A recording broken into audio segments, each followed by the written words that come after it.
Strategic दर्शन में आप सभी का स्वागत है। आज की विश्लेषण का विषय है प्रेसिडेंट पुतिन, रशिया की रेड लाइन।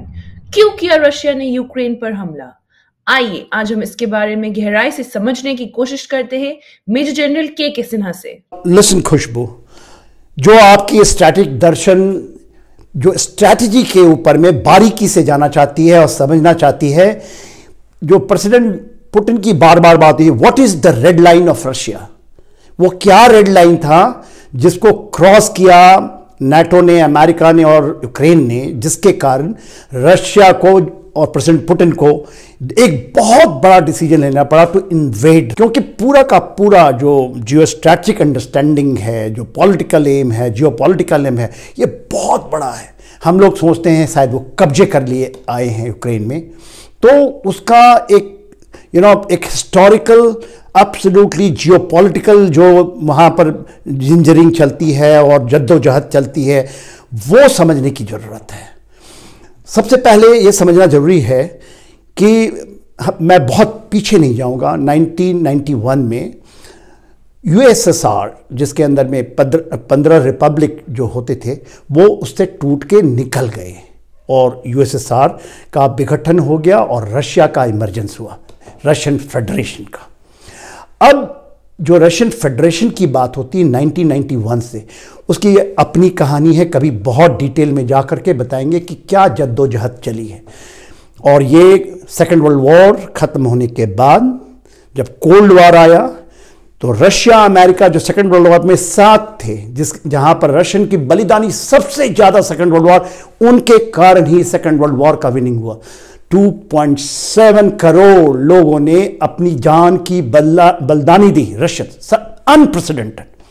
जब बैटल खत्म हो रहा था जर्मनी में और पूरा विनिंग था एलाइड, और रशिया और अमेरिका दोनों एक साथ में थे, तब जापान के बदला लेने के लिए अमेरिका ने वहां पर 2 परमाणु बम गिरा दिए, हिरोशिमा नागासाकी। 80,000 और 40,000 लोग मारे गए वहां। उसके बाद सेकेंड वर्ल्ड वॉर खत्म हुआ, तो हम उससे ज़्यादा पीछे नहीं जाएंगे। अब मैं बात करता हूं 1991 में। 1991 के बाद जब वहां पर जियो स्ट्रैटेजिक जद्दोजहद चली, तो नाटो, जो कि उस समय ये मिलिट्री अलायंस था, जो यूरोप का और जो जिसके हम बात करते हैं ईस्टर्न यूरोप का और जो एशिया का, वो जो यूरोएशिया का हिस्सा है, तो उसका ये कहा गया कि जो वार्सो के अगेंस्ट में खड़ा किया गया था, अब इसका विस्तार नहीं होगा, इसका काम पूरा हो गया।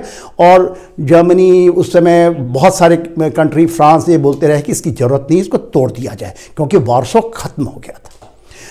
कहानी वहाँ की है।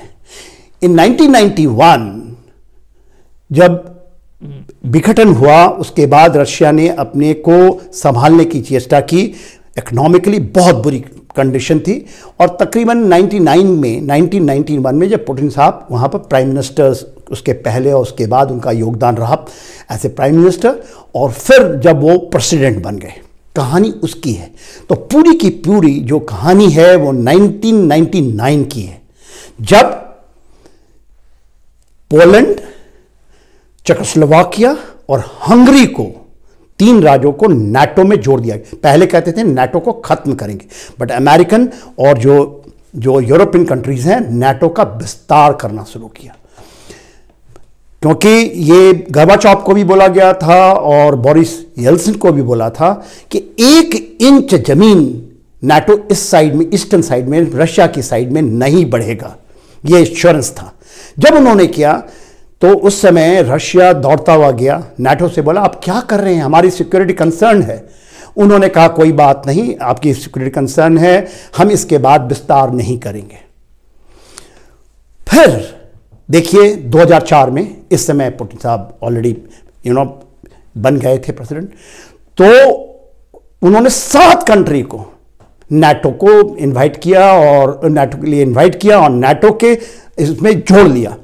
वो मैं बताऊंगा 7 कंट्री कौन कौन से हैं, मैप में समझाऊंगा कि कैसे उन्होंने जो ईस्टर्न साइड से पूरा का पूरा रशिया को घेरने की, जो यूरोप की साइड से। उसके बाद फिर भागे गए, पुतिन गया, रशिया गया कि क्या कर रहे हैं, आपने 7 कंट्री कर दी। बोला कि आपको किसने बोला था कि नहीं बढ़ेंगे, लिखित में दिखाओ, कहाँ एग्रीमेंट है।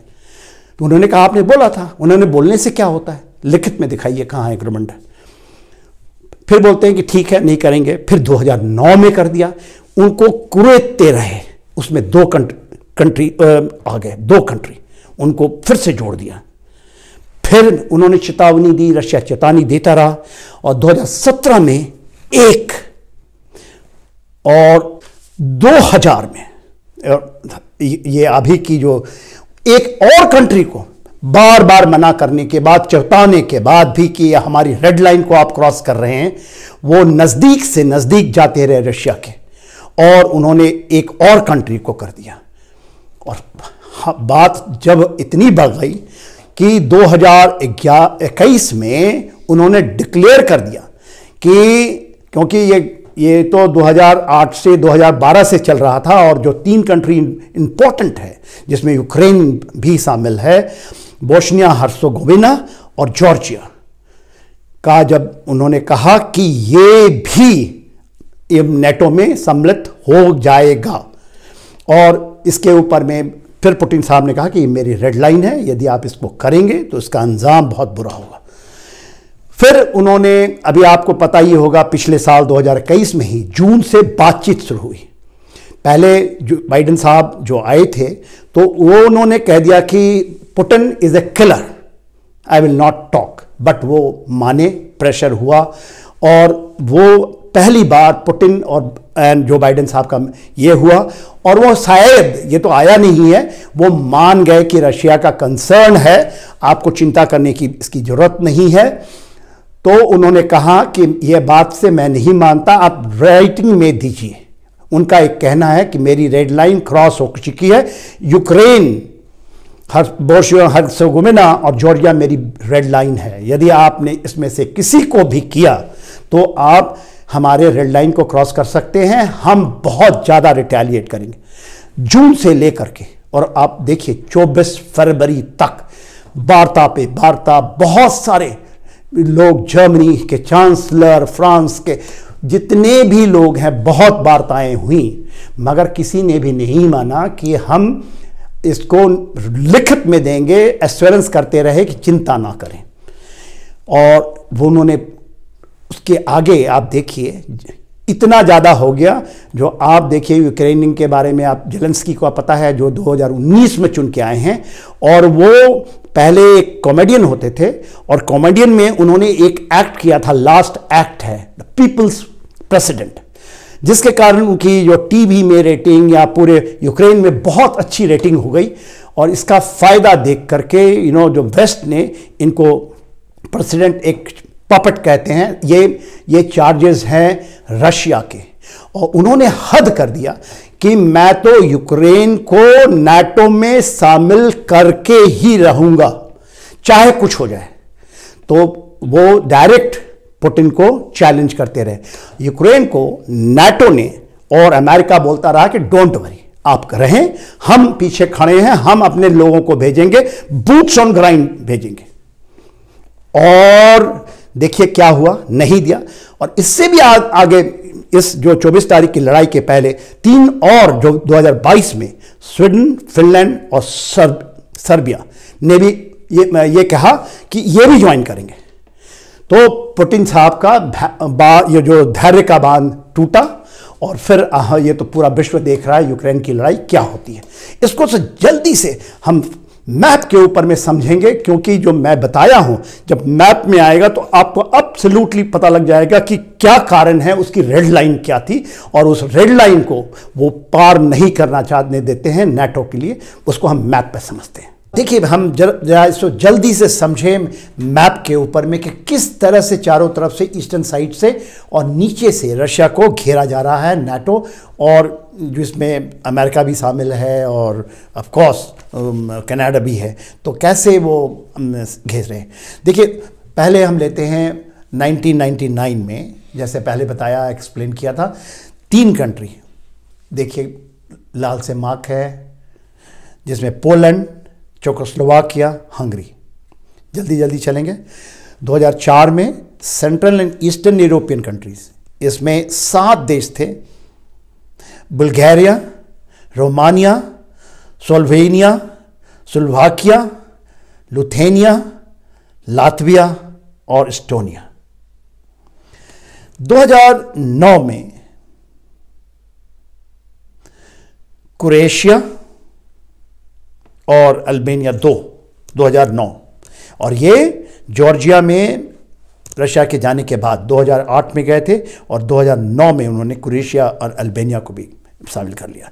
2017 में और मोंटेनेग्रो, 2020 मोकोडोनिया में एक, और बार बार उनको करोड़ते रहे 2020।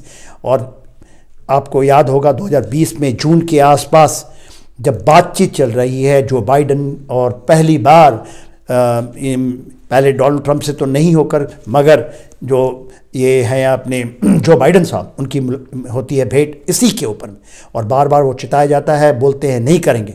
मगर 2021 में उन्होंने यूक्रेन, बोस्निया हर्जेगोविना और जॉर्जिया, जो कि अभी ज्वाइन नहीं किया है क्योंकि इनको इन्होंने इनवाइट किया था 2012 से, और आज देखिए तकरीबन 10 साल हो गए हैं और ये लगातार कुर्रते रहते हैं। और बार बार रशिया बोलता है कि आपकी जो सीमा है, जो रेड लाइन है, जो यूक्रेनियन, आप यूक्रेन को नहीं करेंगे, आप करेंगे तो बहुत बड़ी, जिसमें वो कभी कभी परमाणु युद्ध की भी बात करते हैं कि हम किसी भी सीमा में जाएंगे। और देखिए, जब मैं कह रहा था जून में जब हुआ, और आपको याद होगा कि इसी बीच जो जॉर्जिया में हुआ था, उसके बाद 2020 के अंदर में जो लड़ाई हुई है अर्मेनिया अजरबैजान में, उसमें टर्की बहुत बड़ा शामिल था। और टर्की, जैसा आपको विदित होगा कि नाटो में वो 1952 में ही शामिल हो गया था। फर्स्ट एक्सपेंशन 2 कंट्रियों का हुआ था, उसमें टर्की भी था। और ये बात और भी आगे की होने लगी। जब बहुत ज़्यादा हुआ तो 2022 के जनवरी से इन्होंने ये कहना शुरू कर दिया कि स्वीडन, फिनलैंड और सर्बिया भी इसको ज्वाइन करेंगे। और देखिए, यदि आप अपना ये ले जाएं, जो लाल रंग से मार्क किया हुआ है ऊपर से, जो रशिया से आता है, जो एक लाल डैश लाइन है, ये देखिए किस तरह से आ रहा है, और जर्मनी के ऊपर में ये है नॉर्मन स्ट्रीम 1 और 2, 2 गैस एंड ऑयल पाइपलाइन, जिसमें कि गैस एक पाइपलाइन तो नंबर 1 तो ऑलरेडी है, और तकरीबन ह्यूज क्वांटिटी में उसमें गैस एंड जो ऑयल है वो पूरा सप्लाई करता है जर्मनी के लिए। इसके अलावा यूक्रेन से होकर भी बहुत सारी पाइपलाइन जाती हैं, तकरीबन 5, जो कि रशिया से होते हुए यूक्रेन में, और ये सारे कंट्रीज़ हैं जो गैस और यूरोप में आती हैं, वहाँ पर से भी गैस एंड ऑयल देता है रशिया। और इन खास करके यूक्रेन जो पाइपलाइन उससे जाती है, उसका बहुत बड़ा उसका मुआवजा रशिया उसको देता है, कहते हैं 35,000 करोड़ सालाना उसको देता है। और वो कहता है कि आप हमसे पैसे लेते हैं, और उससे गए थे 2 महीना पहले, ये जो प्रेसिडेंट साहब हैं जेलेंस्की साहब, मांगने उनसे 10 लाख करोड़ उनसे मांगा था कि हम पाइप का पैसा हम लेंगे, इसे ज्वाइन करेंगे नाटो। और नाटो का क्या मतलब है, क्यों इसका, देखिए किस तरह से जब आप देखते हैं पूरा जो मार्किंग है, जो ईस्टर्न साइड से इंक्लूडिंग जो उसके रिपब्लिक्स थे, चारों तरफ से घेर करके, और जब नाटो में आ जाता है तो कुछ भी होगा तो वहाँ पर कोई आपका न्यूक्लियर सब चीज़ वो डिप्लॉय कर सकते हैं। और देखिए तकरीबन 9 देश हैं पूरे विश्व में जिसके पास में न्यूक्लियर है। सबसे बड़ा जखीरा जो है वो रशिया के पास में है, और बाकी जो 2 देश जो बचे हैं यहाँ पर वो एक फ्रांस के पास और यूके के पास में। तो ये दिन as far the Israel is concern वो तटस्थ है अभी हम जब देख रहे हैं, और तकरीबन 4 देश जैसे भारत, पाकिस्तान, चाइना और नॉर्थ कोरिया मोरलेस लगता है तटस्थ है। तो ये है पूरी रेड लाइन, क्योंकि वो आ रहे हैं और वो रोकना चाहते हैं। उनका रेड लाइन है कि यूक्रेन नाटो का देश नहीं बन सकता। Thank you general Sinha. Viewers, अगर आपको ये वीडियो अच्छा लगा और ऐसे और वीडियोस आप देखना चाहते हैं तो हमारे चैनल स्ट्रैटेजिक दर्शन को सब्सक्राइब कीजिए।